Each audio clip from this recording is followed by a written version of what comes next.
வாழ்க வையகம், வாழ்க வையகம், வாழ்க வளமுடன். குரு வாழ்க, குருவே துணை.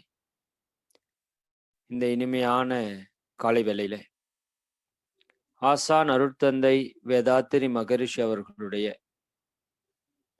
தெய்வீக யோக பயிற்சிகளிலே இணைந்து ஆன்ம உயர்வு பெறுவதற்காக வருகை புரிந்துள்ள மனித தெய்வங்களாகிய உங்கள் அனைவரையும் வணங்கியும் வாழ்த்தியும், எல்லாம் வல்ல அருட்பேராற்றலையும் அதன் அனைத்து தன்மாற்ற நிலைகளையும் வணங்கியும் வாழ்த்தியும் இந்நிகழ்வை துவங்குவோம். அருட்பேராற்றல் இரவும் பகலும் எல்லா நேரங்களிலும் எல்லா இடங்களிலும் எல்லா தொழில்களிலும் உறுதுணையாகவும் பாதுகாப்பாகவும் வழிநடத்துவதாகவும் அமையுமாக. ஆசான் அருட்தந்தை வேதாத்திரி மகரிஷி அவர்களே நம்மோடு சூக்குமமாக நிறைந்திருந்து இன்றைய நிகழ்வுகள் அனைத்தையும் மிகச் சிறப்பாக நிகழ்த்தி கொடுப்பாராக. வாழ்க வளமுடன், வாழ்க வளமுடன். இந்த ஒரு தெய்வீகமான வாய்ப்பை வழங்கியுள்ள எல்லாம் வல்ல இறைக்கும் எங்கும் நிறைந்த குரு மகானுக்கும் உலக சமுதாய சேவா சங்கத்தினுடைய தலைவர் ஐயா அவர்கள் துவங்கி அருள் தொண்டர்கள் வரை அனைவருக்கும் நன்றிகளை காணிக்கையாக்கி இந்த உரையை துவங்குவோம். ஆன்மாவின் கலங்கங்களை போக்கலாம் என்பது தலைப்பு. தலைப்பு சற்றே புதிதாக இருந்தாலும் அதனுடைய உட்கருத்து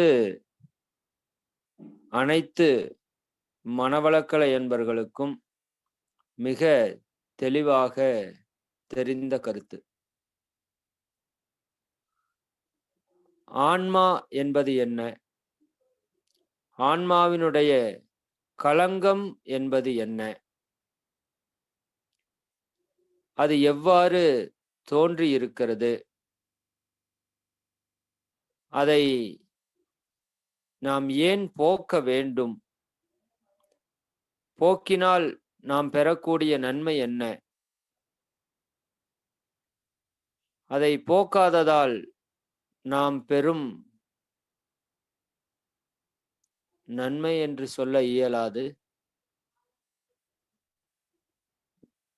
துன்பம் என்று முழுமையாக சொல்லிவிட முடியாது.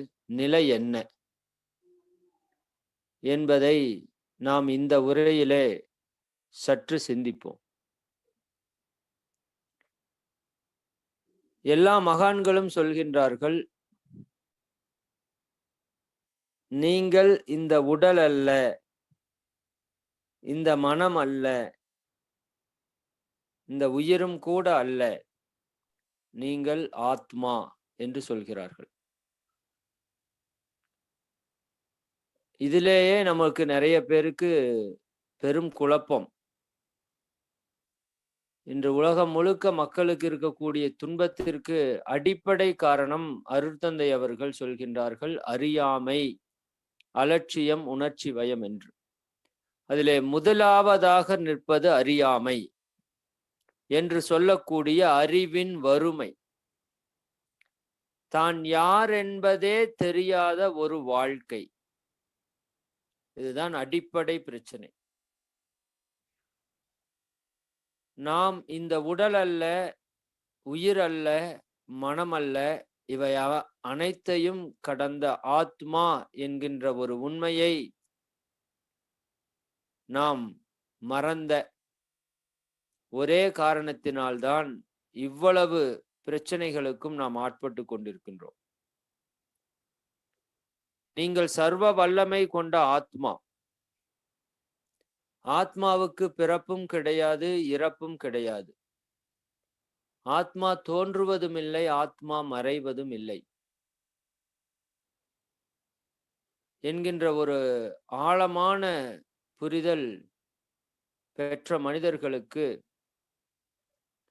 இந்த பூவுலகிலும் சரி, பர உலகிலும் சரி, அவர்களுக்கு துன்பம் இல்லை என்பது ஞானியர்களுடைய கருத்து. இந்த ஆன்மாதான் நாம் என்பதை முதலில் நாம் ஆழமாக புரிந்து கொள்ள வேண்டும். நான் இப்போ உங்ககிட்ட பேசுறதுல சில அடிப்படையான விஷயங்களை விடுத்து நம்ம அடுத்த நிலையில பேசுறோம். அதாவது ஆன்மா அப்படிங்கிறதுக்கான விளக்கத்திற்குள்ள நம்ம ஆழமா வேண்டாம். நாம ஆன்மா அப்படிங்கிறத முதல்ல நம்ம உணர்ந்து கொள்ளணும்.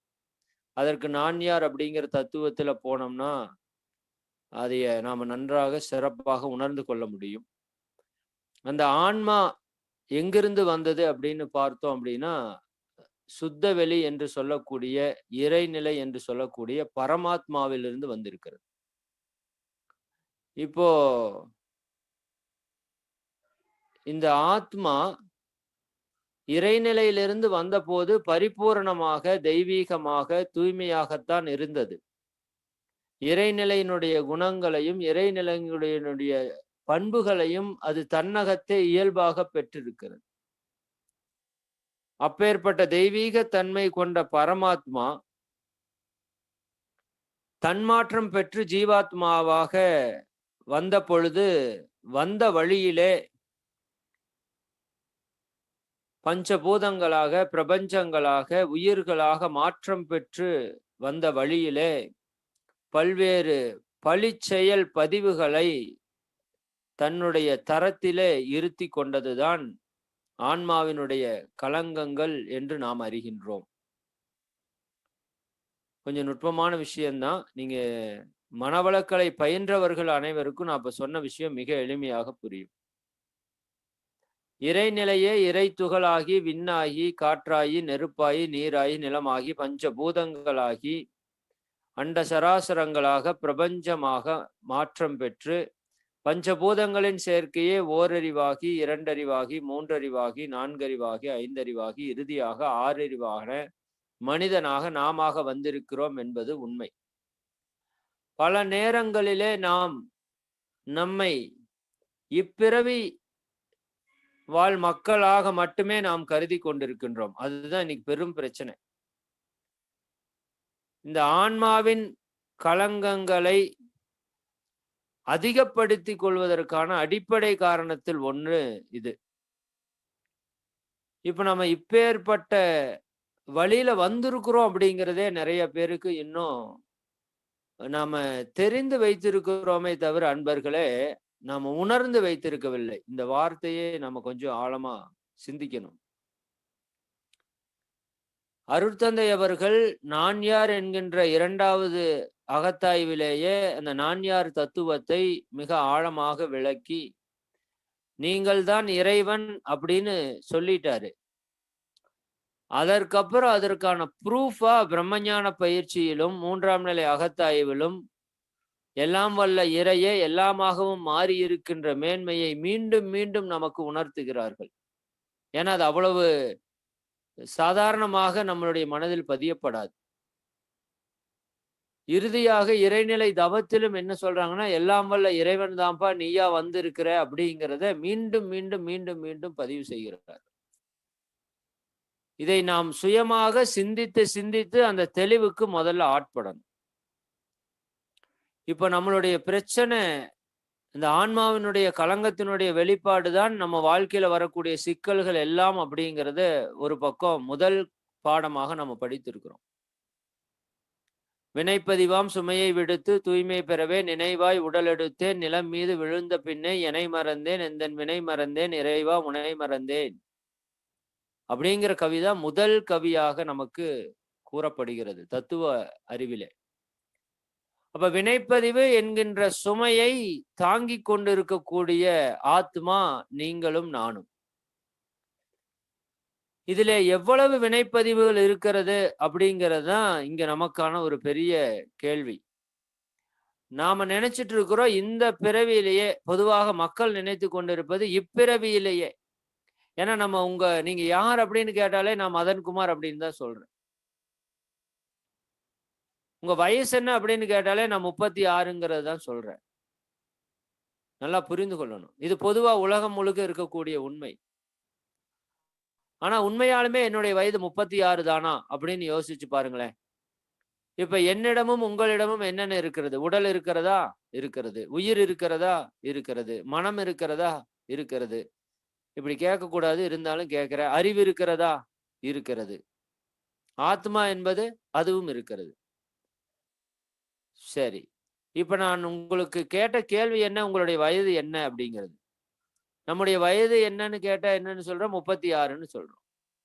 இந்த 36 என்கின்ற வயது உங்க உடலுக்கா, உயிருக்கா, மனதிற்கா, அறிவிற்கா, ஆத்மாவிற்கா? எதற்கு? அது இந்த உடலிற்கு. இந்த உடல் என்னுடைய உடல். நான் உடல் அல்ல. அவர்கள் கேட்ட கேள்வி உங்களுடைய வயது என்ன? உங்களுடைய உடலினுடைய வயது என்ன என்பது அல்ல கேள்வி. இப்ப பாருங்க எவ்வளவு பெரிய ஞானம் போற போக்குல இல்லாம போச்சு. அவர் கேட்கிற கேள்வி உங்களுடைய வயது என்ன? நாம சொல்ற பதில் என்னுடைய உடலினுடைய வயது என்ன அப்படிங்கிறதுக்கான பதில்.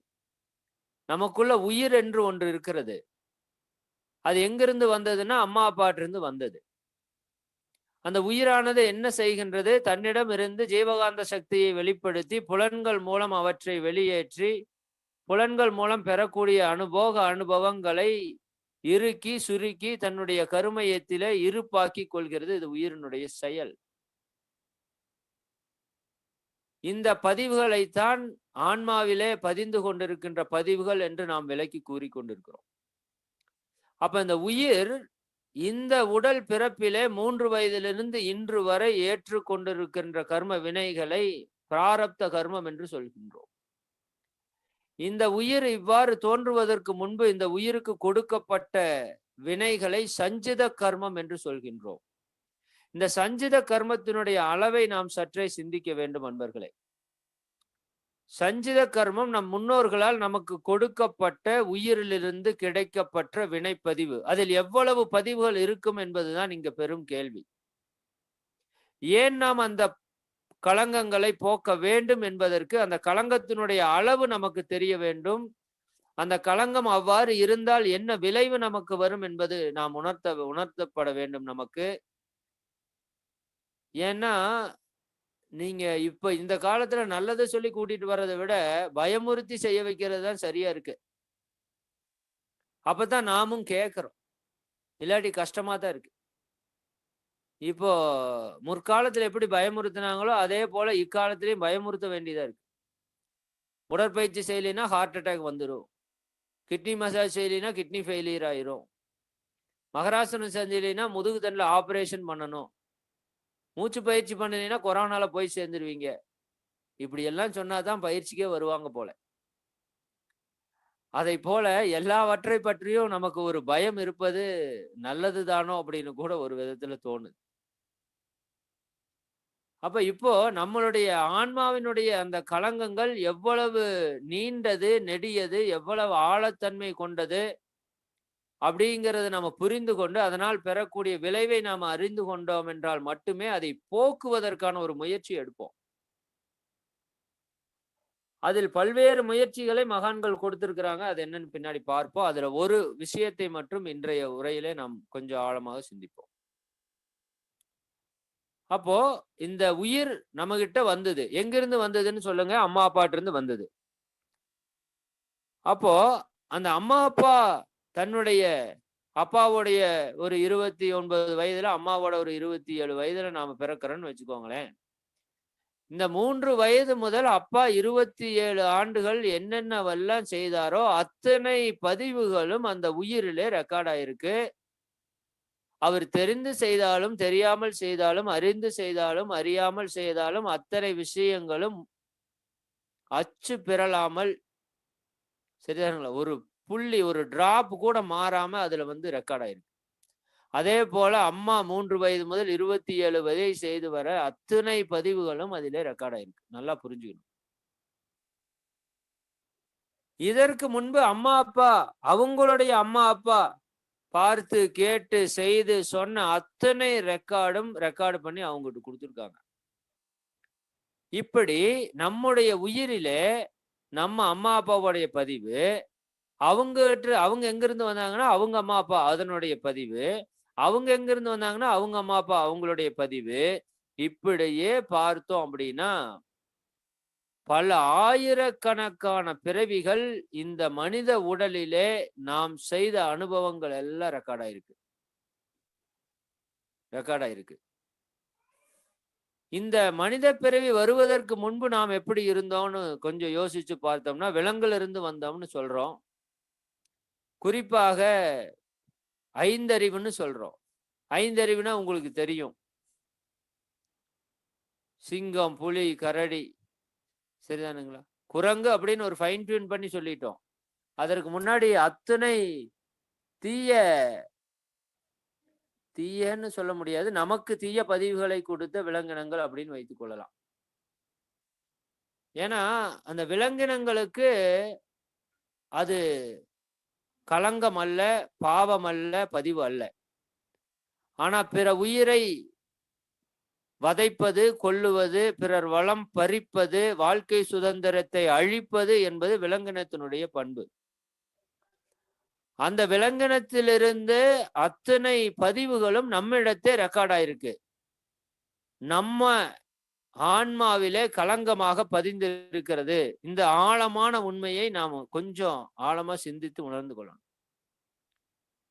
ஏன்னா நாம் ஏதோ சர்வ சாதாரணமான சில பல பதிவுகளை பெற்றிருக்கிறோம் அப்படின்னு இருக்கிற காரணத்தினாலதான் நமக்கு இந்த ஆன்மீகத்தின் மேல ஒரு அலட்சியம் கூட நிகழ்றது உண்டு.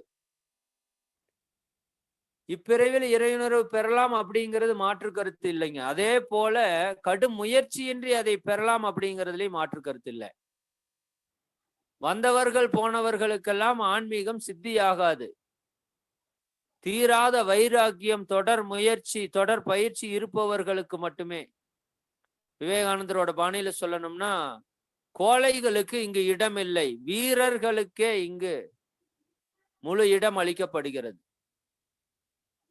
சாதாரண உலகியல் வாழ்க்கையிலேயே வெற்றி பெறணும்னா பல போராட்டம் நிகழ்த்த வேண்டியதா இருக்கிறது. இன்னைக்கு உசுரை கொடுத்துட்டு உழைக்க வேண்டியதா இருக்குதுங்க.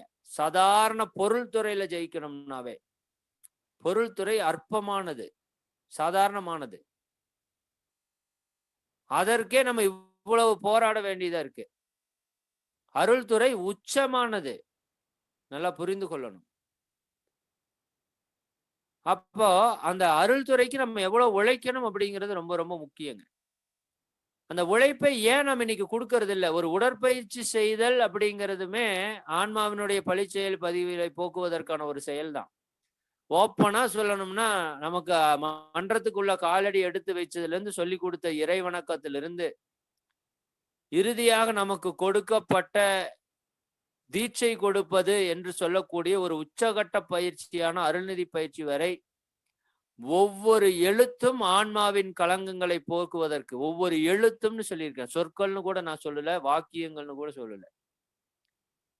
அருட்தந்தை அவர்களை நினைத்தாலே அது ஆன்ம களங்கத்தை போக்குவதற்கான செயலாகத்தான் இருக்கும். எல்லா மகான்களுமே அப்படித்தான். அப்ப இத்தனை விஷயங்களையும் கொட்டி கொடுத்த அந்த மகானுடைய பொக்கிஷத்தை நாம் பயன்படுத்துவதில் இருக்கக்கூடிய ஒரு அலட்சியத்தை போக்குவதற்காகத்தான் இந்த உரை அப்படின்னு கூட நம்ம எடுத்துக்கொள்ளலாம். சரி, அப்போ அந்த அளவுக்கு ஏன் நம்ம கிட்ட அலட்சியம் வருது அப்படின்னா, நம்ம கிட்ட இருக்கிற கணம் நமக்கு தெரியல. மகரிஷி அவர்கள் பல ஆண்டு காலம் கஷ்டப்பட்டு பிற மகான்கள் கொடுத்த பயிற்சியை மிக எளிமையாக கொடுத்த காரணத்தினாலோ என்னவோ நமக்கு அதனுடைய வேல்யூ தெரியலன்னு சொல்லலாம். உண்மைதான் இல்லைங்களா? அதாவது 12 ஆண்டுகள் வீட்டை விட்டு காட்டுக்கு போய் அத்தனையும் விட்டு மொட்டை அடிச்சு அப்புறம் உச்சியில துரியத்துல வந்திருந்ததுன்னா அதனோட வேல்யூ தெரிஞ்சிருக்கும். 7வது நாள் துரிய தீட்சை டெய்லி 2 மணி நேரம் 14வது மணி நேரம் துரியத்துக்கு கொடுத்தா பொதுவாக நமக்கு அதன் மேல் ஒரு அலட்சியம் தோன்றுவதற்கு கூடும். அவர் கொடுத்தது எளிமையாக இருக்கலாம், ஆனால் அதனால் நாம் பெறக்கூடிய பயன் அபரிமிதமானது. எல்லா மக்களும் சந்தோஷமா வாழணும்னு நினைக்கிறோம். இன்னும் ஒரு படி மேல போய் 100% சந்தோஷமா வாழணும்னு நினைக்கிறோம். உடல்ல நோய் வரக்கூடாது, மனதில குழப்பம் வரக்கூடாது, குடும்பத்துல துன்பம் வரக்கூடாது, பொருளாதாரத்துல இழப்பு வரக்கூடாது, குழந்தைகள் நன்றாக இருக்கணும், சமுதாயம் நல்லா இருக்கணும், தொழில் வளம் பெருகணும், எல்லாம் நினைக்கிறோம். ஆனா அத்தனைக்கும் காரணமாக அடிப்படையாக இருப்பது ஆன்மாவின் களங்கம் என்கிறது நமக்கு இன்னும் புரிய வரல. மகரிஷி அவர்கள் மொத்தமா சொல்லிட்டு போயிட்டாங்க, கருமைய தூய்மை தான்ப்பா வாழ்க்கை, அவ்வளவுதான், போயிட்டே இரு, ஒண்ணுமே கிடையாது. அப்ப இத்தனை துன்பங்களையும் கொடுக்கக்கூடிய அந்த களங்கங்களை போக்குவதற்கு நமக்கு இருக்கக்கூடிய ஒரு ஈடுபாடு அப்படிங்கிறது கொஞ்சம் குறைவு அப்படிங்கிறது என்னுடைய கருத்து. எல்லார்கிட்டையும் இல்ல, பலர்கிட்ட இருக்கு. அப்ப அதனோட வெயிட்டேஜ் தெரியல, அதனோட வெயிட்டேஜ் தெரியல, நம்ம சாதாரணமாக எடுத்துக்கொள்கிறோம். அதான் இப்ப பிரச்சனை. அப்போ என்னுடைய உயிரில் இருக்கிற கர்ம வினை பதிவுகள் என்னுடைய, என் பெற்றோருடைய, என் மூதாதையருடைய, ஏன் இன்னும் ஒருபடி சென்று விலங்கினத்தினுடைய, அந்த விலங்கினங்களை எத்தனை ஆயிரம் பிறவிகளாக எடுத்து வந்ததோ அத்தனை ஆயிரம் பிறப்பும் என்னிடம் இருக்கிறது. என் ஆன்மாவிலே களங்கமாக இருக்கிறது அன்பர்களே, எல்லாருடைய ஆன்மாவிலும். 5 அறிவு விலங்குகள், 4 அறிவு ஊர்வன, 3 அறிவு பூச்சிகள், 2 அறிவு புழுக்கள், 1 அறிவு தாவரம். 1 அறிவு தாவரத்திலிருந்தே பழிச்செயல் பதிவு தொடங்கிவிட்டது. தாவரத்திலே சில தாவரங்கள் இருக்கிறது, பிற உயிரினங்களை பிடித்து சாப்பிடுற அளவுக்கு தாவரங்கள் இருக்கு. நீங்க 12ஆம் வகுப்பு சயின்ஸ் குரூப்ல படிச்சிருந்தீங்கன்னா குடுவை தாவரம்னு ஒண்ணு இருக்கும். தாவரங்களிலே பிற உயிர்களை கொன்று சாப்பிடக்கூடிய தாவரங்கள் இருக்கு. அப்போ எப்ப அது உயிர் பிறப்புன்னு எடுத்ததோ அப்பிருந்து அந்த களங்கங்கள் தொடங்கிறதுக்கு ஆரம்பிச்சிருக்கு. நல்லா புரிந்து கொள்ளணும். எப்ப நீங்க உயிரின தன்மாற்றத்திலே ஒரு செல் உயிரினம் தொடங்கி அதற்கு எப்ப பசி உணர்வு அப்படின்னு வந்ததோ அப்ப இறைவன் உள்ளிருக்கிற ஜீவகாந்தத்தை ஒளிச்சேர்க்கையாக மாற்றி அந்த ஜீவகாந்தத்தையே மன்னிக்கணும், குளோரோஃபில் என்று சொல்லக்கூடிய பச்சையமாக மாற்றி உணவை தயாரிக்கிறதுக்கான வாய்ப்பை ஏற்படுத்தி கொடுத்தார். அப்ப வரைக்கும் அங்க துன்பம் இல்லை, நல்லா புரிந்து கொள்ளணும். அப்ப வரைக்கும் அங்க துன்பம் இல்லை. அதற்கு அடுத்த நிலை வந்தது பாருங்க, அதற்கு ஒரு துன்பம் ஏற்பட்டது. பஞ்சபூதங்களின் வழியாக அதை சரிப்படுத்த முடியாத சூழல் ஏற்பட்டது. அப்பொழுது அருகில் இருக்கக்கூடிய உயிரை அதனுடைய சதை தோலானது பிளந்து விழுங்கியது பாத்தீங்களா? அன்று துவங்கியது பழிச்செயல். முதல் இந்த பிரபஞ்சத்திலே, இந்த பூமியிலே உயிர் தோன்றிய போது அதனுடைய பசி இயற்கையினுடைய சக்தியால் ஈடு செய்யப்படாத பொழுது அருகில் இருக்கக்கூடிய உயிரை தன்னுடைய உடலை விரித்து அது உள்வாங்கி கொண்டு அந்த உயிரை கொன்று அதனுடைய வாழ்க்கை சுதந்திரத்தை பறித்து என்று அது உணவாக கொண்டதோ அன்று முதல் கொண்டு இன்று காலை நாம் ஒருவரை திட்டியோ அல்லது ஒருவரை பற்றிய குறையை கூறியோ உள்ளவரை அத்துணை கர்ம வினைகளும் நம் ஒவ்வொருவருடைய கருமையத்திலும் பதிவாக இருக்கிறது. இதுக்கு எவ்வளவு பதிவுன்னு நீங்க கணக்கு போட்டீங்கன்னா நம்மளுக்கு என்ன வந்துரும்னா மயக்கம் வந்துடும். அவ்வளவு கலங்கங்களுக்கு சொந்தக்காரர்கள் நீங்களும் நானும். சும்மா இறையுணர்வு அப்படின்னா, நான் அடிக்கடி சொல்றேன், சூரிய வம்சம் படத்துல ஒரு பாட்டுக்கு முன்னாடி ஏழையா இருப்பாரு, பாட்டுக்கு பின்னாடி பணக்காரர் ஆயிடுவார். அப்படி ஆக முடியாது. ஆனால் மகான்கள் சொல்றாங்க, குதிரை லாடத்தினுடைய குதிரை மேல ஏறுறதுக்கு இந்த பக்கம் காலை வச்சு அந்த பக்கம் காலை அடுத்த க்ஷணத்துல எடுத்து போடணும், இல்லாட்டி குதிரை நகர்ந்துரும், நாம குப்பரதான் உழுகணும். அந்த க்ஷணம் போதும் ஞானத்தை அடைவதற்குன்னு சொல்றாங்க. உண்மைதான், இல்லைன்னு சொல்ற. எல்லா மகான்களும் ஞானத்தை அடைந்தது க்ஷணத்துலதான். ஆனால் க்ஷணத்துக்கு முன்பு எவ்வளவு தீவிர முயற்சி இருந்ததுங்கிறத நாம மறந்துடக்கூடாது. புத்தர் ஒரு நாள் இரவே அமர்ந்தார், காலையிலே ஞானம் பெற்றார் அப்படின்னா அதற்கு முன்னாடி எத்தனை ஆண்டுகள் அவருடைய முயற்சி இருந்தது. அருட்தந்தை அவர்கள் ஞானம் பெற்றார் அப்படின்னா அதற்கு முன்னாடி எவ்வளவு தியாகங்கள், எவ்வளவு பழிச்செயல் பதிவுகளை அவர்கள் இறக்கி வைத்திருக்கிறார்கள், எவ்வளவு பயிற்சிகளில் ஆழ்ந்து ஈடுபட்டு இருக்கின்றார்கள். நம்ம அடையக்கூடிய இலக்கு பெரியதாக இருக்குது அப்படின்னா நாம செய்ய வேண்டிய செயலும் மிக உயர்ந்ததாக இருக்க வேண்டும். அதாவது ஒரு விஷயம் கூட சொல்லுவாங்க, நீங்க வாட்ஸ்அப்ல பார்த்திருக்கலாம். கனவு எவ்வளவு பெரிதாக இருக்கிறதோ உழைப்பு அதை விட பல மடங்கு பெரிதாக இருக்க வேண்டும். நம்ம காலையில 4 மணிக்கு எந்திரிச்சு பிரம்ம முகூர்த்தத்துல ஒரு தவம் பண்ணோம்னாவே 1000 தடவை யோசிக்கிறவங்க. சாதாரணமான விஷயம் ஆன்ம உயர்வுல அது. 4 மணிக்கு எந்திரிச்சா ஞானி ஆகலாம். 5 மணிக்கு எந்திரிச்சா அறிஞர் தான் ஆக முடியும். சத்தியமா ஞானி ஆக முடியாது. அப்ப அதற்கான அடிப்படை விதியில ஒன்று 4 மணிக்கு எந்திரிக்கிறது. ஒரு 4 மணிக்கு எந்திரிக்காத ஒருவருடைய ஆன்மீக வாழ்க்கை நிச்சயமாக இறைவனருக்கு போகாது. இதுவரைக்கும் வந்ததா சரித்திரமும் கிடையாது. அப்ப அதிலே நமக்கு மிகப்பெரிய அலட்சியம் இருக்கிறது. அறியாமைன்னு சொல்ல முடியாது. அறிவை கொடுத்துட்டார் மகரிஷி. 2வது அலட்சியம் இருக்கிறது. ஏன்னா அதனுடைய வலிமை நமக்கு இன்னும் தெரியல. ஏதோ ஈஸியா தட்டிட்டு போயிடலாம் அப்படின்னு நினைக்கிறோம் ஆன்மீகத்தை. அப்படியெல்லாம் தட்ட முடியாது. கடும் முயற்சி வேணும். இந்த ஆன்மானுடைய போக்கு எப்படி போயிட்டு இருக்குன்னு தெரியுங்களா? இத்தனை 1000 ஆண்டு காலமாக எடுத்த மொத்த பதிவுகளுடைய தொகுப்புல ஓடிட்டு இருக்கு. நம்முடைய பிராரப்த கர்மமே சஞ்சிதத்தை வச்சுதான் வரும். சஞ்சிதத்துல என்ன பிரிண்ட் இருக்கோ அப்படியே பிராரப்தத்துல ரிப்ளை ஆகும். இந்த சஞ்சிதமும் பிராரப்தமும் சேர்ந்துதான் நம்மளை மொத்தமா ஆட்டி படைக்கக்கூடிய ஆகாமிய கர்ம புதுவினை பதிவுகளா உள்ள வரும். இந்த 3 இருந்தா நம்மளுடைய பதிவுகள் அப்படின்னு நம்ம படிக்கிறோம். சஞ்சித கர்மம், பிராரப்த கர்மம், ஆகாமிய கர்மம். இப்ப இந்த ஆன்மா காமிய வயப்பட்டு இச்சை வயப்பட்டு ஒரு வழியில ஓடிட்டே இருக்குங்க அன்பர்களே. பழக்க பதிவின்படி ஓடிட்டே இருக்கு.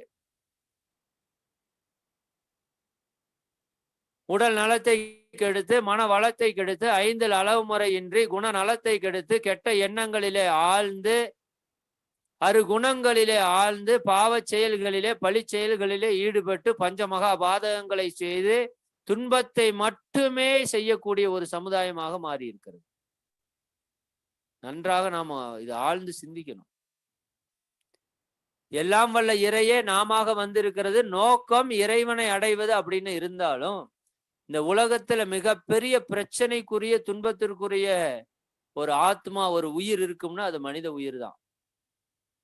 அதற்கு என்ன காரணம் அப்படின்னா, சஞ்சித பிராரப்த கர்மங்களின்படி நம்மளுடைய ஆன்மாவுடைய ஓட்டம் ஓடிக்கொண்டே இருக்கிறது. இப்ப நம்ம ஒரு மகரிஷி அழகா ஒரு ஸ்பீச்ல கூட கொடுப்பாங்க. மகரிஷியோட ஸ்பீச் நீங்க தயவு செஞ்சு அதை கேளுங்க. அகத்தவம் அப்படிங்கிறது அந்த டாபிக். அதாவது ஆன்மாவானது சஞ்சித பிராரப்த கர்மங்களின்படி இயங்கி கொண்டே இருக்கிறது. இப்ப அதனுடைய போக்கை நம்ம மாற்றணும். வெளிப்பக்கம் புலன் வழியாக ஓடிக்கொண்டிருக்கின்ற ஆன்மாவினுடைய போக்கை உட்புறம் திருப்பி உயிர் மேல் திருப்பி விடணும். அதுக்கு பேருதான் தீட்சைன்னு பேரு. மகரிஷி அவர்கள் ஒரு கவியில சொல்றாங்க, முழுமை பேரு அப்படிங்கிற அந்த கவியோட டாபிக் நீங்க நிறைய பேர் படித்திருக்கிறதுக்கு வாய்ப்பு இருக்கு.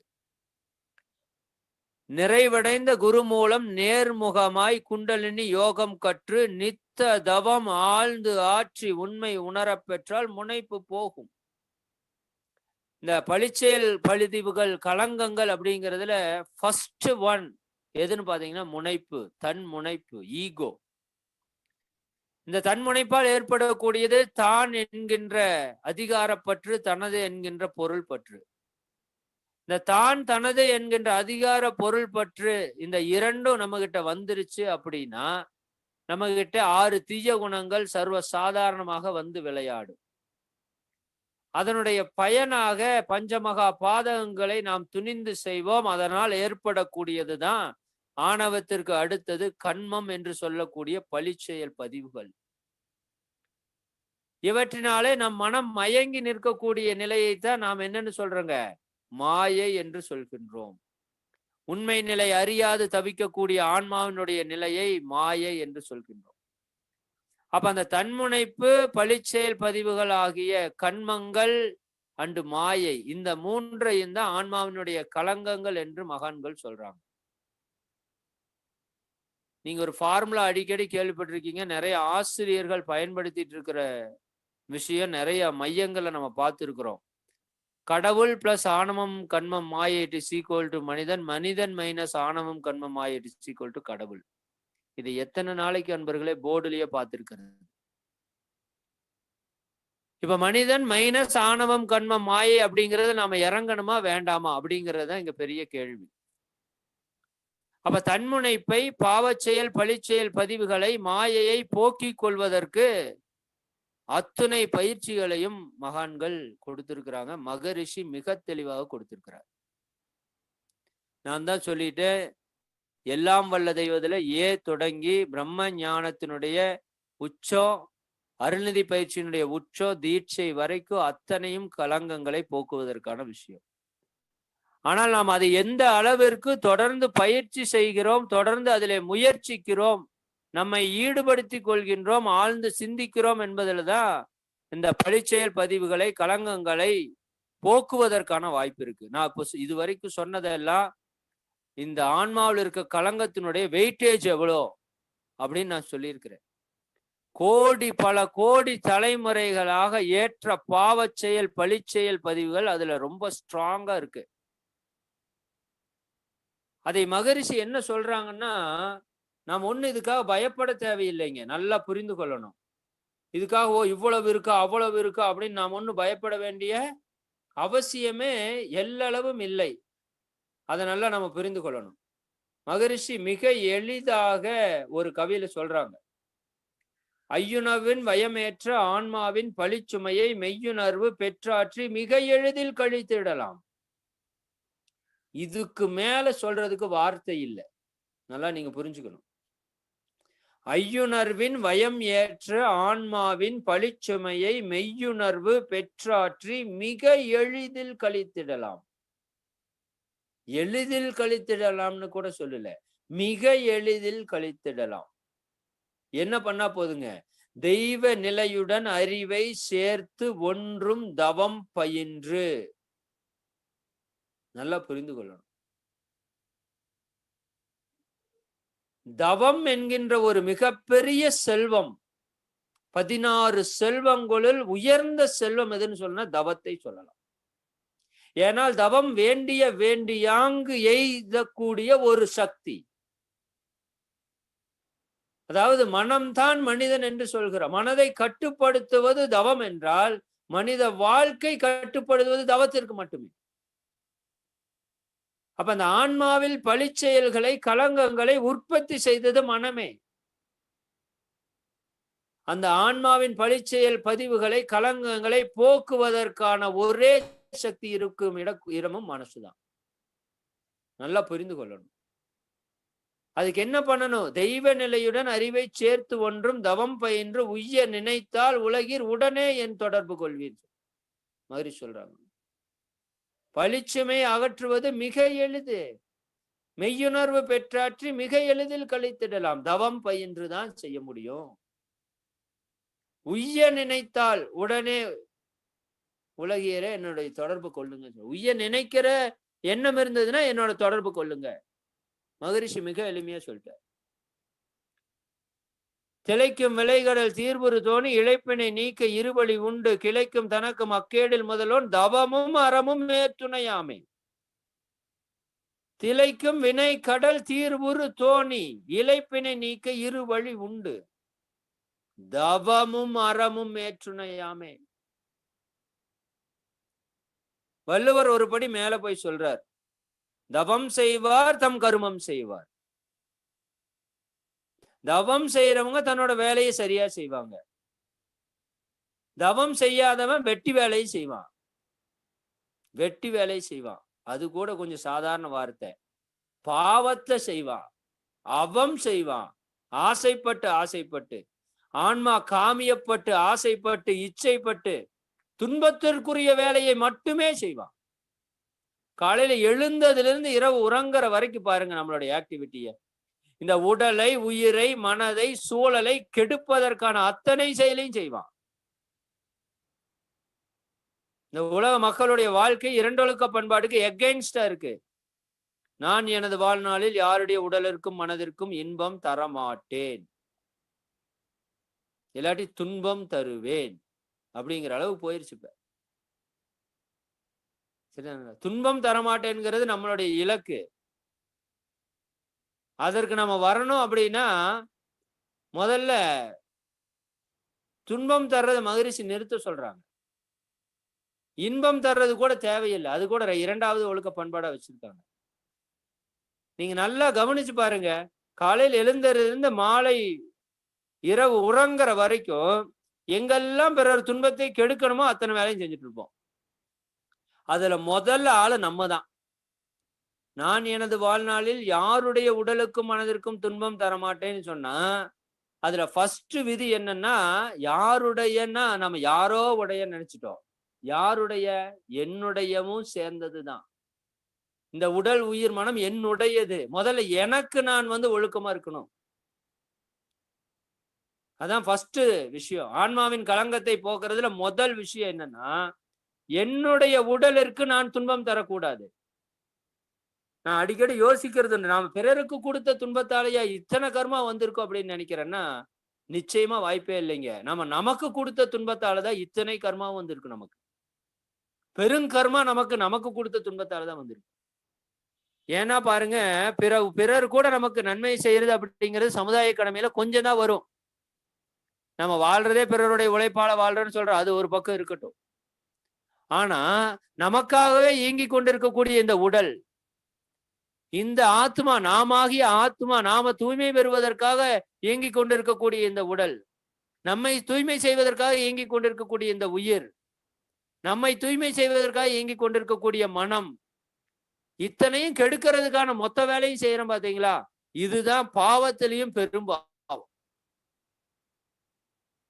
ஒரு அம்மா கூட 2 நாளுக்கு முன்னாடி ஒரு சொற்பொழிவுல கேட்டேன். ரொம்ப அற்புதமான விஷயம். ஐயா, இப்பவெல்லாம் வாழ்த்துங்க அப்படின்னு சொன்னா இன்னல் புரிவோர் எதிரிகளாக நினைப்போர் அப்படின்னா எனக்கு என்னுடைய முகமே ஞாபகத்துக்கு வருது. எக்ஸலண்டான விஷயம். ஏன்னா மகரிஷி அடிப்படையில சொல்லிட்டாரு, உண்மையில் உனக்கு எதிரி உண்டு எனில் உன் உள்ளத்தில் எழும் ஒழுங்கற்ற எண்ணமே, அதுதான் ஒரிஜினல் எதிரி. தீதும் நன்றும் பிறதரவாரானா எதிரி எங்க இருக்கான்? உள்ளேயே உட்கார்ந்துருக்கான். எப்படி இருக்கிறான்? களங்கங்களாக உட்கார்ந்துருக்கான். அப்ப ஆன்மாவில் பழிச்செயல் பதிவுகள் களங்கங்கள் இருந்தது அப்படின்னா உங்களுக்கு என்ன வரும்? உடலில் நோய்கள் வரும். மகிரி சொல்றாங்க, உடலில் நோய்கள் வரும். அது எந்த நோயா வேணா எடுத்துக்கோங்க. சாதாரண தலைவலியிலிருந்து கொரோனா வரைக்கும் சாவு வருமா? வரும். களங்கம் இருந்தால் துன்பம் வருவது நிச்சயம். கடவுளாலே மாற்ற முடியாது. செயல் விளைவு தத்துவம். கடவுள் கொல்றதுக்கு தான் பர்மிஷன் கொடுப்பாரு. ஏன்னா கர்மா அப்படி இருக்கு. இன்னொன்னு, மன குழப்பங்கள் வரும். நிறைய பேர் டென்ஷன், ஸ்ட்ரெஸ், எதுக்குன்னே தெரியல, மனம் குழப்பமா இருக்கு, பிரச்சனையா இருக்கு, அமைதி இல்லாம இருக்கு, பொறாமையா இருக்கு, கோபமா இருக்கு. ஏன் கோபமா இருக்காது, பொறாமையா இருக்காது? அத்தனையும் களங்கங்கள் நிக்குது. எலி செத்து கிடக்குது, நாத்த வரத்தான் செய்யும். எலியை நாம அகற்ற வரைக்கும் நாத்தத்தை நாம பொறுத்து கொண்டுதான் ஆகணும். நிறைய பேர் சென்ட் அடிச்சுட்டே வாழ்ந்துட்டு போயெல்லாம் நினைக்கிறோம். அன்பர்களே, வேரோடு புடுங்கலைன்னா முள்மரம் தலைத்து கொண்டே இருக்கும். இந்த ஆன்மாவினுடைய களங்கங்களை சுத்தப்படுத்தலைன்னா உடல்ல நோய் வந்துட்டே இருக்கும், மனதுல குழப்பங்கள் வந்துட்டே இருக்கும், வாழ்க்கையில சிக்கல்கள் வந்துட்டே இருக்கும். வீட்டுக்காரர் திட்டிகிட்டே இருப்பாரு, வீட்டுக்காரமா திட்டிகிட்டே இருக்கும், குழந்தைங்க நல்லா படிக்காது, குழந்தைகளால நிறைய பிரச்சனை வரும், கல்யாணத்துல பிரச்சனை வரும், பொருளாதாரத்துல பிரச்சனை வரும், வேலை வாய்ப்பு கிடைக்கிறதுல பிரச்சனை வரும், அவங்களுக்கு குழந்தை பிறக்கிறதுல பிரச்சனை வரும், ஆக்சிடென்ட் ஆகும். இது எல்லாத்துக்கும் அடிப்படை என்னன்னு சொல்றாங்க? ஒற்றை வரையில சொல்லிட்டாரு பூங்குன்றனார், தீதும் நன்றும் பிறர் தரவாரா. அப்ப தீது வருதுன்னா அது பிறர் தரதால வரல, தன்னுடைய ஆன்மாவில் இருக்கிற களங்கத்தாலதான் வருது. அப்ப ஆன்மாவினுடைய களங்கத்தை போக்கணும் என்கின்ற ஒரு எண்ணம் இருந்தால் போதும் அன்பர்களே, அது போக்கப்படும். எண்ணத்துக்கு அவ்வளவு சக்தி இருக்கு. ஆனா அது மறக்காம இருக்கணும்.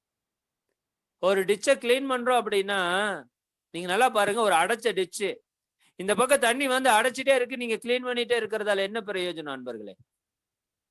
நாம கிளீன் பண்ணிட்டே இருப்போம், அதை அடைச்சிட்டே இருக்கும். இதுதான் நடந்துட்டே இருக்கும். மகரிஷி சொல்றாங்க, முதல்ல வர்றதை நிறுத்து, அதுக்கப்புறம் சுத்தம் பண்ணு. அதுதான் முதல் ஒழுக்க பண்பாடு. யாருடைய உடலுக்கும் மனதிற்கும் துன்பம் தர மாட்டேன் அப்படிங்கிறது முதல் விஷயம். இரண்டாவது, நீ துன்பத்தை போக்குவதற்கான செயலை செய்யலாம். அப்ப துன்பம் கொடுக்க மாட்டேன் அப்படின்னா என்ன வரணும்? அவேர்னஸ் வரணுமே. இன்னைக்கு வரைக்கும் வரலையே. சொல்லுங்க, அடிச்சு சொல்லுங்க. ஆக்கினை தவம் பெற்ற நாள் சொல்றாரு மகரிஷி, எந்த புலனை இயக்கும் பொழுதும் ஆக்கினையிலே நினைவை நிறுத்துங்கிறாரு. இன்னைக்கு வரைக்கும் நிறுத்த முடியலையே. நீங்க சொல்லுங்க, மனசாட்சி தொட்டு இங்க எத்தனை பேர் இருக்கீங்க? 472 பேர் இருக்கிறோம். 472 பேர்ல சார் புலன்கள் எல்லா இயக்கத்தையும் எனக்கு நிச்சயமா 24 hours ஆக்னியில் நினைவு இருக்கு சார், அவேர்னஸோட இருக்கிற சார் அப்படின்னு சொல்லுங்க பாப்போம். நான் சத்தியமா சொல்றேன் இல்ல. புரிஞ்சதுங்களா? அப்ப நம்ம இன்னும் பாடத்திலேயே அடிப்படையிலேயே ஸ்டெப் வைக்கல. தத்துவங்களை தெரிந்து கொள்வதால் மட்டும் பயன் வராது அன்பர்களே, அதை நம்ம கடைபிடிக்கணும். அதுக்கு மகரிஷி என்ன சொல்றாங்கன்னு பாருங்க. அது தவமுறை அகவல்ல மிக எக்ஸலண்டா சொல்றாங்க.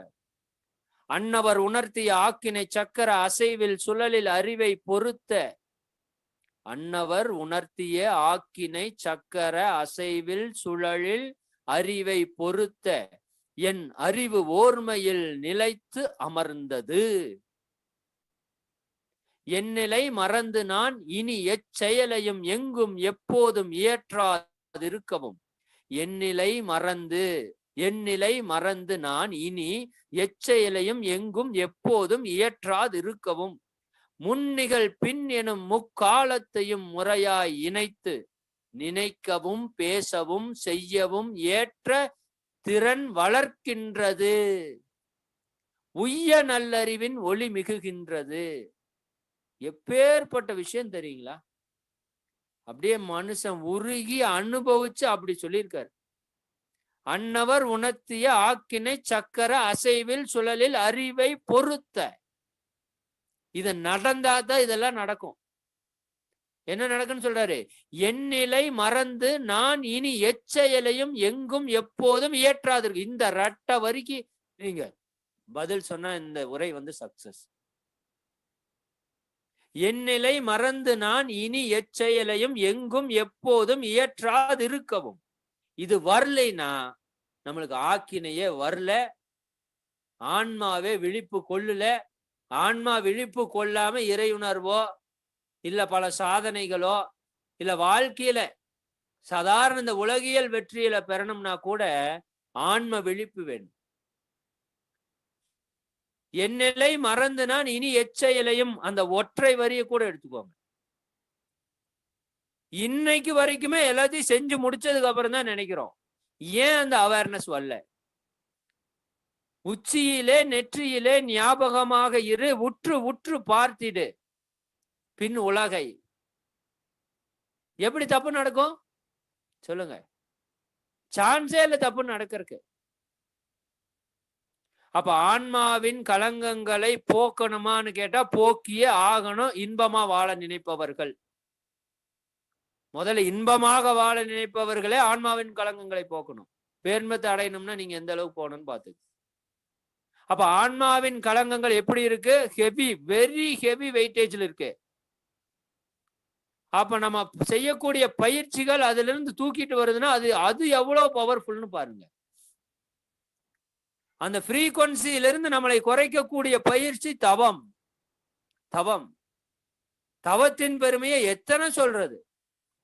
அகத்தவத்தின் பொருள் கண்டு அதன் பெருமை உணர்ந்திடுவீர், அகத்தவமோ உயிரினிலே அறிவை ஒடுக்கும் பயிற்சி. அகத்தவத்தால் மேலும் உயிர் அம்மாகி மெய்ப்பொருளாம், அகத்தவத்தால் வீணுணர்ந்து அமைதி பெற்று இன்புறலாம். அகத்தவத்தால் மேலும் உயிர் அம்மாகி மெய்ப்பொருளாம், அகத்தவத்தால் வீடு உணர்ந்து அமைதி பெற்று இன்புறலாம். அகத்தவத்தால் ஐம்புலனை அடக்கி அறிவறிந்திடலாம். ஒற்றை வரிதான் எல்லாமே. அகத்தவத்தால் ஐம்புலனை அடக்கி அறிவறிந்திடலாம். அகத்தவத்தால் 6 குண ஆளுமை பேர் அடைந்திடலாம். அகத்தவத்தால் இல்லறத்தை அன்பகமாய் மாற்றிடலாம்.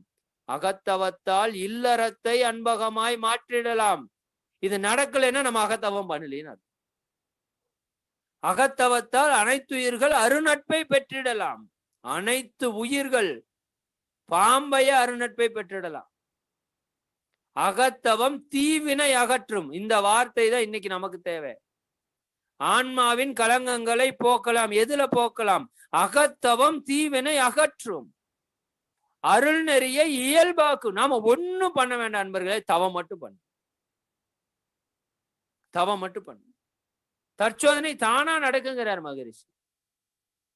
அகத்தவம் பண்ணி அகத்தாய்வு பண்ணணுங்கிறதான் சிஸ்டம். நீங்க அகத்தவம் பண்ணுங்க, நல்லா தற்சோதனை தானா நடக்கும். அருள் நெறிய இயல்பாக்கும். அகத்தவமோ இறை வழிபாடு அனைத்திலும் ஓர் சிறந்த முறை. அகத்தவமே உயிர் வழிபாடு அதனை விளக்கும் ஒளியாம். அகத்தவமே மதங்கள் எல்லாம் அடைய விரும்பும் முடிவு.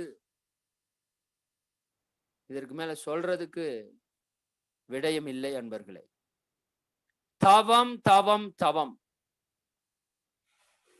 ஆன்மாவின் களங்கங்களை போக்குவதற்கு உடற்பயிற்சி இருக்கு. கரை போக்கி வித்ததனை உரைய செய்யும் காயகல்ப பயிற்சி இருக்கு. அதை பற்றி என்னோட ஃபியூச்சர் ஸ்பீச் நம்ம பேசணும்னு பேசலாம். ஆன்மாவின் பழிச்செயல் பதிவை போக்குறதுல உடற்பயிற்சிக்கு ஈக்குவல் எந்த பயிற்சியும் கிடையாது. காயகல்பம் அவ்வளவு பெரிய பவர்ஃபுல் பிராக்டிஸ். மெடிடேஷன் அதனோட எண்டே வேற லெவல்ல இருக்கு. அகத்தாய்வு பயிற்சி அது ஒரு பக்கம், ஜீவகாந்த பயிற்சி அது ஒரு பக்கம், தத்துவ ஞானம் அப்படியே மகரிஷியோட இது டிபார்ட்மெண்டல் ஸ்டோர். அத்துணை அத்துவித ரகசியத்தையும் கொடுத்துட்டாரு. நாம செய்ய வேண்டியது ஒன்றே ஒன்றுதான். முதல்ல தொடங்கிறது தவம் அன்பர்களே. ஏன்னு கேட்டீங்கன்னா, நான் ஒரு செய்தி சொல்லி நிறைவு செய்யறேன். நாம பல இடங்கள்ல இன்னும் தோற்பதற்கான ஒரே காரணம் இந்த மனதில் உறுதி, நுட்பம், சக்தி இது வரல. நல்லா புரிஞ்சுக்கோங்க.